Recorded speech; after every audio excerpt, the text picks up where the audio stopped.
Oi, pais! Tudo bem?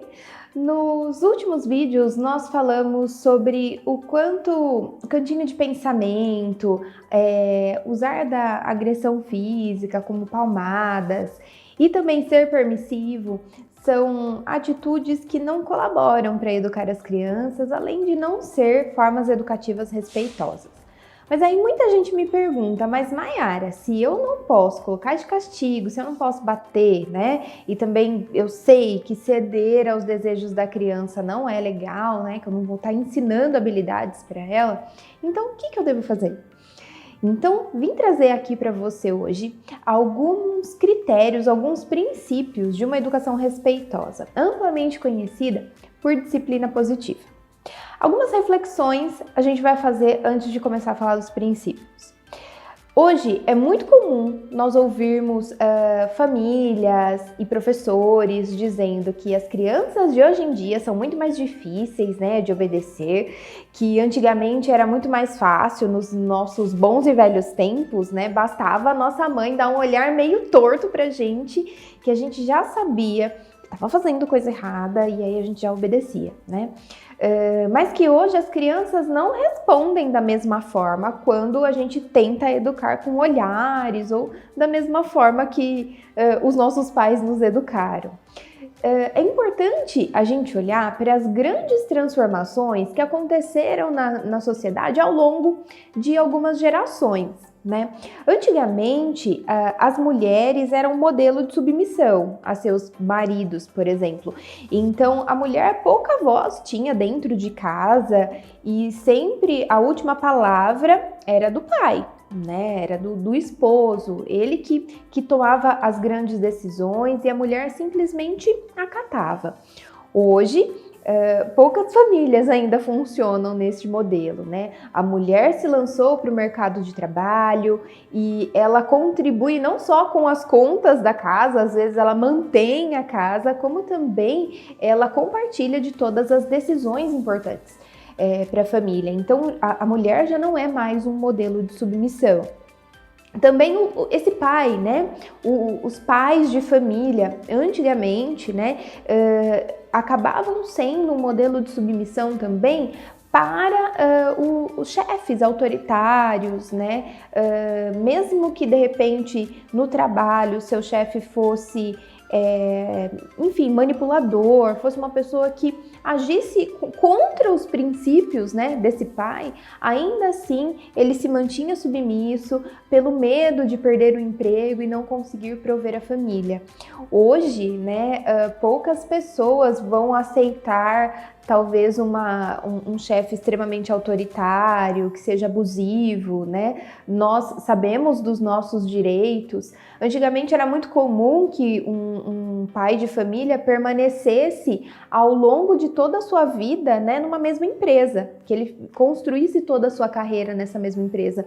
Hoje, há uma rotatividade maior, as empresas buscam por reciclagem de colaboradores, né, para renovar, para inovar ideias, e também nós, né, como profissionais, nós sempre estamos buscando novos desafios, nós temos mais acesso à informação, à formação, educação de qualidade, então geralmente a gente vai buscar novos desafios quando aquela empresa não nos proporciona, e se um chefe está passando ideias, né, que vão contra os nossos princípios, a gente geralmente não se submete a isso.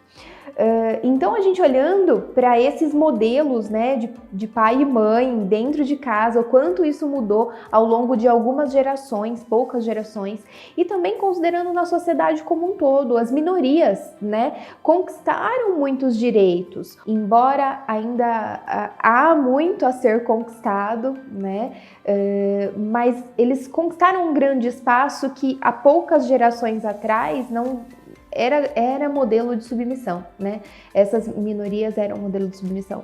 Então, a criança inserida nesse contexto, nessa atual sociedade, ela percebe como nós nos portamos, né? Diante de autoridades, né? De pessoas que estão acima de nós.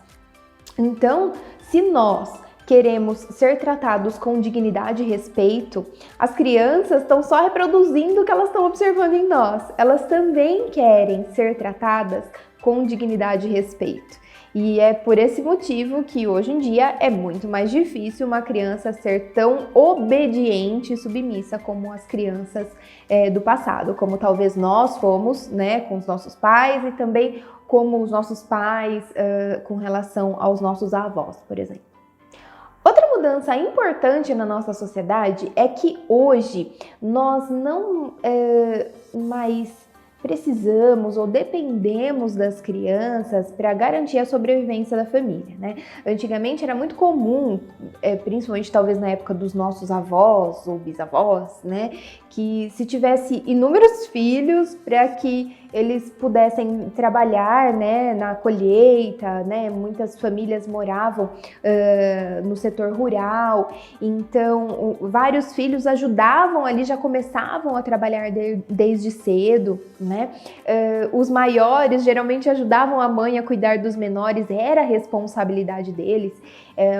Infelizmente, muitos dos nossos avós ou pais às vezes não tiveram nem acesso a uma educação de qualidade por conta dessa responsabilidade de garantir a sobrevivência da família, de ter que contribuir, né, para trabalhar de alguma forma. Hoje, nós não, pelo menos a maioria de nós aqui, né, não precisamos depender das crianças para garantir o sustento da família. Isso é muito bom, porque nós podemos possibilitar uma infância para eles, né? Que eles tenham tempo para brincar, que eles tenham tempo para fazer coisas de criança e se desenvolver de forma plena.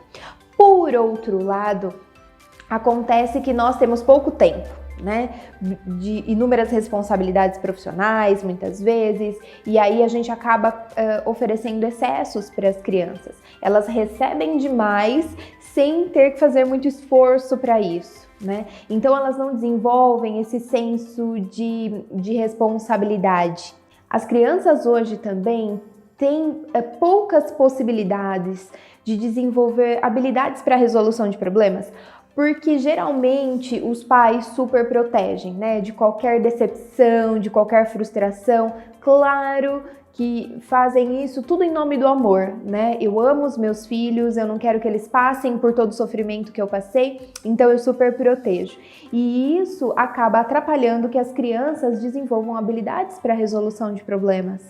Outro ponto importante é que as crianças têm poucas oportunidades de treinar novas habilidades de vida, em nome da nossa vida muito ocupada, da falta de tempo, né? Então, se a criança ali está treinando se vestir sozinha, parece uma coisa tão simples, mas que tem um valor tão grande para a contribuição do autoconceito, né, para a autonomia, enfim, vai dar suporte para inúmeras outras habilidades de vida. Mas geralmente, enquanto a criança está treinando, todos nós, né, quando a gente está treinando uma nova habilidade, a gente precisa de treino, a gente demora, né? E às vezes nós não temos tempo, a criança está demorando e eu tenho hora para entrar no trabalho, eu tenho hora para levar ela para a escola. E deixa que eu coloco a roupa pra você, deixa o seu sapato, está demorando muito, deixa que eu coloco, você não consegue, deixa que eu faço, né? E a gente não dá oportunidade para que a criança treine essas novas habilidades. Então, um dos conceitos, né, um dos princípios da disciplina positiva é que a gente vai priorizar para a criança, né, que ela desenvolva habilidades e uma compreensão de um respeito mútuo, né? Então, tanto ela precisa respeitar os adultos e respeitar os seus pares, como nós também devemos respeito à criança. Às vezes a gente não consegue compreender muito bem essa questão de respeito e a gente passa essa ideia para as crianças. Às vezes eu pergunto no consultório assim, né? Você sabe o que significa respeito para as crianças? E elas dizem assim, sim, significa respeitar e obedecer aos adultos. Como se o papel do adulto não fosse também respeitar a criança, né? Então, esse é um dos princípios da disciplina positiva. Não é a criança obedecer o adulto, mas é um respeito mútuo que nós temos que ter em sociedade com todos os seres vivos. Então, para a gente diferenciar, existem 3 tipos, né, de formas de nós educarmos as crianças. Então, nós temos a rigidez, num extremo oposto, né, que é o zero. É o zero que a criança zero pode, né, não pode nada, ela não escolhe nada, o adulto que manda, o adulto que define as regras e a criança só tem que obedecer. Ela é um zero à esquerda mesmo, né? E aí, nós temos no outro oposto, no 100%, a criança que manda em tudo. A criança que decide, né? Os pais que são mais permissivos. Então, a criança decide tudo que ela quer fazer e há um desrespeito com relação ao adulto, porque aí os desejos dele, os valores dele não são respeitados, né? Tudo é em função da criança, né? E aí a gente foi para a permissividade. E nós encontramos a disciplina positiva, né? Essa educação respeitosa no meio termo, né? Então, as regras, existem regras, as regras precisam existir, mas elas são criadas, né, em colaboração com a criança participa dessa criação de regras. A criança pode sim escolher, ela vai ter escolhas, mas ela vai ter escolhas dentro daquelas alternativas que o adulto vai delimitar. Tá? Então, ó, só para dar um exemplo bem claro, para ficar mais fácil da gente entender. Na rigidez, por exemplo, vamos pensar no exemplo da criança se vestir sozinha. Na rigidez, a criança simplesmente tem que vestir a roupa que o adulto está decidindo. Não importa se ela está com calor ou se ela está com frio, ou se ela não gosta daquela roupa porque incomoda, ou se, enfim, ela não está afim de pôr aquela roupa. O adulto definiu que aquela roupa é adequada para aquele evento, para aquela situação, e ela tem que pôr, ficar quieta, pronto, acabou, obedecer. No extremo oposto, nós temos a permissividade, que aí o pai e a mãe vai lá, abre o guarda-roupa e fala: meu filho, o que você quer por hoje? E para a criança isso também é muito ruim, porque há inúmeras possibilidades e ela fica confusa, ela tem dificuldade de selecionar e de escolher. Acaba que a família inteira acaba perdendo tempo ali, porque a criança não consegue escolher, o quarto fica uma bagunça, que depois quem vai arrumar é o adulto, né? Então há todo um desrespeito com relação ao restante da família, né? Podem se atrasar para o evento, porque a criança passou um tempão lá escolhendo, né, o que ela iria vestir. E aí, uma educação respeitosa, né, o que a gente faria? A gente escolhe 3 alternativas, por exemplo, né? Você tem essa e essa e essa roupa para ir nesse evento, qual você quer colocar? Então, assim, a gente evita, né, esse mar de possibilidades para a criança, a gente evita que ela vá fantasiado de Batman numa festa de aniversário, por exemplo, né? Que ela coloque uma roupa inadequada para a situação, mas ao mesmo tempo a gente garante autonomia. A gente estimula, né, mostra o quanto as escolhas delas são importantes, né? E aí no materialzinho eu coloquei para vocês um meme que é muito conhecido de um tempo atrás, né, do Mãe Nutella e do Mãe Raiz, né, que a gente fala tanto. Mãe Raiz eram as nossas mães, né, que eram extremamente rígidas e tudo era na base do grito, na base às vezes da violência física ou verbal, né? E sem levar em consideração os sentimentos da criança. E a mãe Nutella, né, que é tão amplamente dita, né, é a mãe que faz tudo pela criança, né, que protege, super protege, não permite que ela sofra, né? Então, que a gente tente encontrar aqui juntos nesse projeto, nesse nosso bate-papo, um meio termo aqui. Então, eu quero apresentar para vocês 4 critérios da disciplina positiva, né, que é dessa educação respeitosa. A primeira coisa é que ela é firme e gentil. Então, firmeza significa que a gente vai fazer as regras valerem. Firmeza significa que a gente vai se posicionar para que nós não sejamos desrespeitados. E gentileza significa que nós vamos ser gentis com a criança ao estabelecer as regras, que a gente não precisa gritar, que a gente não precisa menosprezar, envergonhar a criança ou humilhar, mas a gente vai falar com carinho, com amor, mas aquela regra estabelecida não vai voltar, né? Então a gentileza seria o respeito com relação à criança.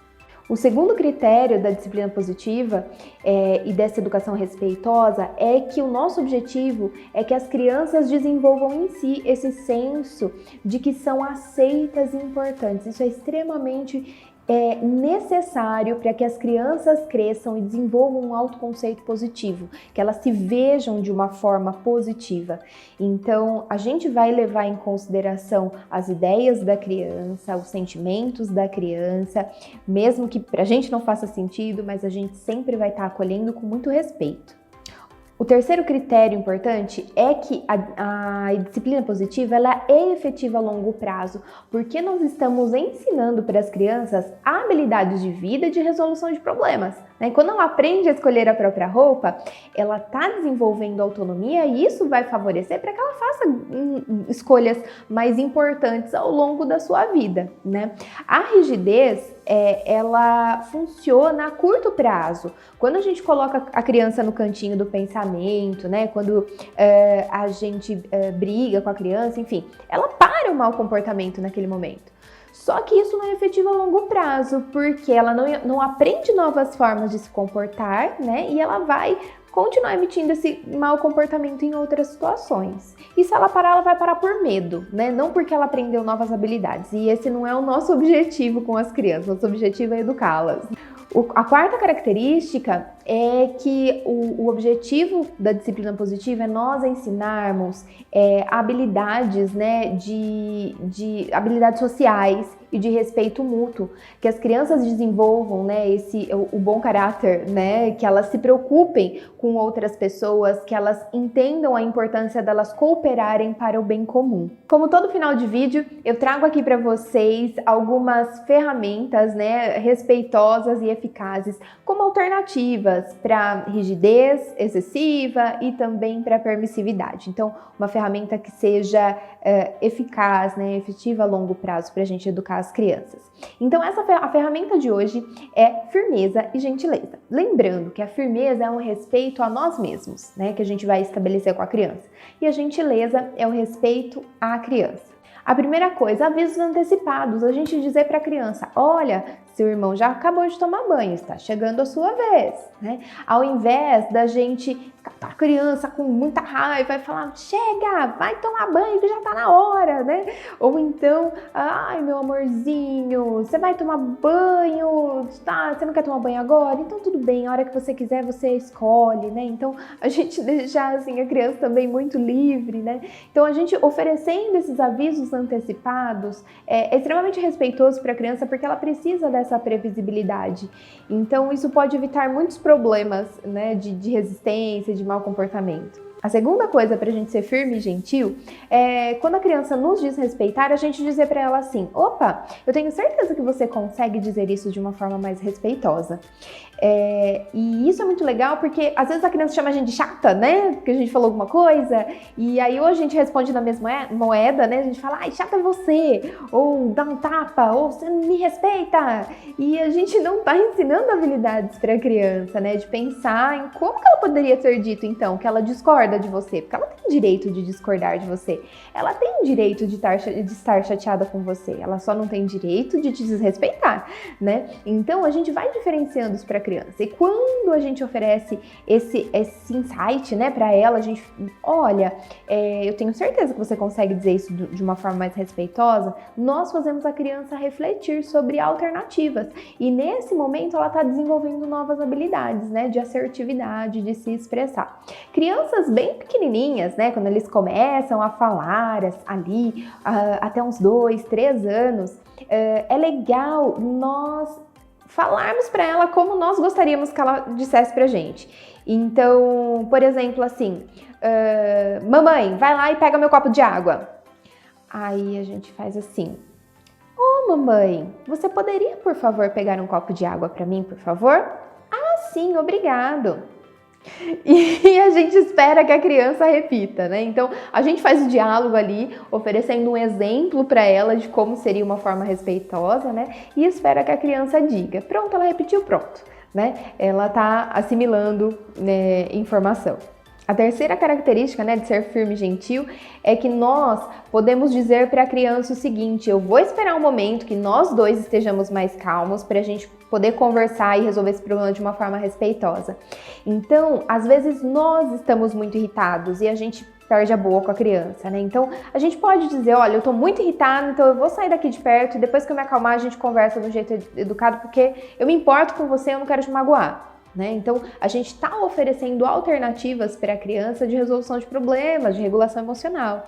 Ao mesmo tempo que quando a criança também é desrespeitosa com a gente também pode usar essa alternativa. Olha, você está sendo desrespeitoso comigo, eu vou sair daqui de perto e a hora que você se acalmar, né, que você estiver mais calmo, você sabe onde me encontrar para a gente conversar e tentar resolver esse problema juntos. E a quarta, né, característica de ser firme e gentil, nós podemos dizer para a criança assim, eu tenho certeza que você consegue encontrar uma alternativa que nos ajude a resolver esse problema. Nós temos o hábito de trazer a resolução de todos os problemas para a criança. Olha, então nós vamos resolver esse problema assim, já que você não quer fazer a tarefa, né? Então nós vamos fazer a hora que eu chegar do trabalho. Tipo, a criança não participou de nada naquilo e daquela decisão, do estabelecimento daquela regra. Quando nós incluímos a criança nessa escolha, né, no estabelecimento dessa regra, os estudos mostram que as crianças têm uma tendência muito maior de participar, né, de seguir uma regra que elas mesmas ajudaram a estabelecer, a criar aquela regra, né? Às vezes a criança vai criar a mesma coisa que você disse. Ela poderia dizer, mamãe, então nós vamos fazer a tarefa assim que você chegar em casa do trabalho, que eu me sinto melhor com você, né? Mas o fato do estabelecimento dessa regra, da ideia ter vindo dela e não de você, favorece muito, né?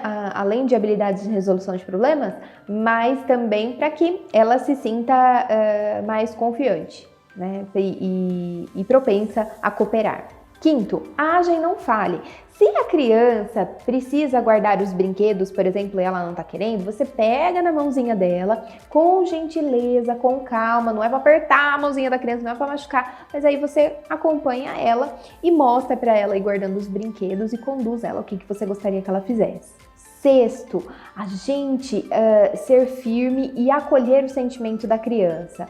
Então, de repente, ela tá tendo uma crise emocional no meio do shopping, aí a gente diz pra ela, olha, eu entendo que pra você tá difícil, a gente vai sair daqui agora então, e depois que você se acalmar, a gente volta mais tarde, a gente volta outro dia pra resolver, né? Então, isso demonstra um respeito pela criança, porque ninguém quer ser visto em público, né? Numa situação de crise emocional, por exemplo.